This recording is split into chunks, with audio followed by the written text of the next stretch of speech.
সর্বশেষ যে লোকটা জান্নাতে যাবে তাকে আল্লাহ তাআলা জাহান্নামের আগুনে পোড়াতে পোড়াতে ছাই বানিয়ে ফেলবে। আল্লাহ বলবেন, জিব্রাইল যাও একটু দেখো একটা মাত্র সেজদা দিয়েছে আমাকে, এরকম কাউরে পাওয়া যায় কিনা। খুঁজে খুঁজে কাউরে পাবে না। আল্লাহ বললেন আবার দেখো, খুঁজে খুঁজে একজনকে পাবে, সামান্য ইমানের ছিটে ফোঁটা তার অন্তরে ছিল। আল্লাহ বলবেন যেহেতু ছিটে ফোঁটা আছে, অনেক মাইর খাইছে, ওকে বের করে জাহান্নাম থেকে বের করে একটা নির্ধারিত দূরত্বে রেখে দাও, রেখে দেওয়া হবে। কিন্তু জাহান্নামের আগুনের লেলিহান শিখাতে তার গা ঝলসে যাবে। সে আল্লাহর ডেকে বলবে, মাবুদ তোমার কাছে আমি কিছু চাই না, জাহান্নাম থেকে তুমি আমাকে বের করেছো, জীবন নদীর পানি তুমি আমার গায়ের মধ্যে ঢেলে দিয়েছো, আমি আবার সজীবতা ফিরে পেয়েছি, আমি তোমার কাছে জান্নাত চাই না, শুধু নিরাপদ একটা দূরত্বে আমাকে রেখে আসো যাতে জাহান্নামের আগুন আমারে কষ্ট দিতে না পারে।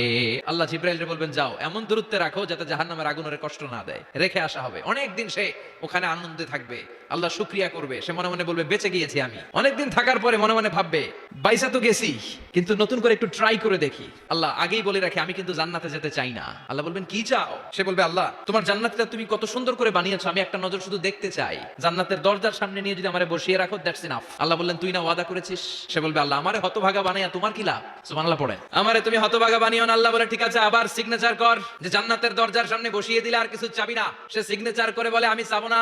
আল্লাহ বললেন জিব্রাইল বেচারারে ধরে জান্নাতের গেটের সামনে বসায় দে, এবার জান্নাতের গেটের সামনে বসে বসে জান্নাতের সৌন্দর্য দেখা শুরু করবে। সুবহানাল্লাহ। ওই হতভাগা লোকটা বলবে আল্লাহ এত সুন্দর জান্নাত তুমি বানালা, চোখ দিয়ে সৌন্দর্য দেখি, কান দিয়ে আওয়াজগুলো শুনি, হুর আর গেলমান হেঁটে বেড়ায়, এত সুন্দর জান্নাত চোখ দিয়ে দেখি ঢুকতে পারি না, আমারে কষ্ট দিয়ে তোমার কি লাভ?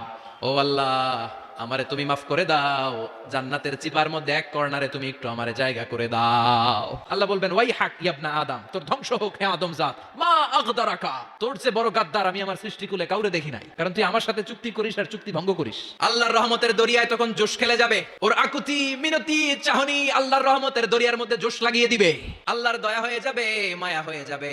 আল্লাহ বলবেন ঠিক আছে জান্নাতে যা। লোকটা এবার এক দৌড়ে জান্নাতের ভিতরে ঢুকে যাবে। লোকটার দৌড় দেখে আবার লোকটারে আল্লাহ ডেকে বলবে একটু দাঁড়া, জান্নাত তো দিছি, তো দৌড় দিলি কেন? সুবহানাল্লাহ কইবেন না?